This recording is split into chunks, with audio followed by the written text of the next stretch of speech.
Hey, welcome back to another MCAT Mnemonic Monday. I'm Ken, and I'm an MCAT expert with MedSchoolCoach.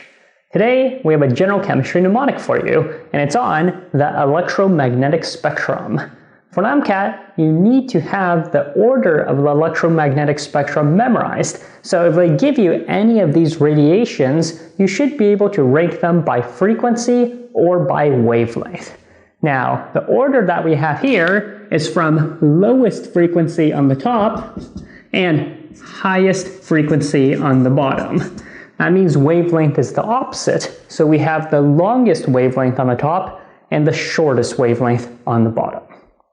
All right, so from lowest to highest frequency, we have radio waves, microwaves, infrared light, visible light, ultraviolet light, X-rays, and gamma rays.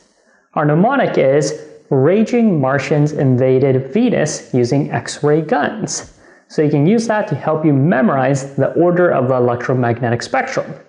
And today, we actually have a bonus mnemonic for you, and that is, for the exam, you need to know a little bit more about visible light. So visible light has a number of colors, and from lowest to highest frequency, we have Roy G. Biv.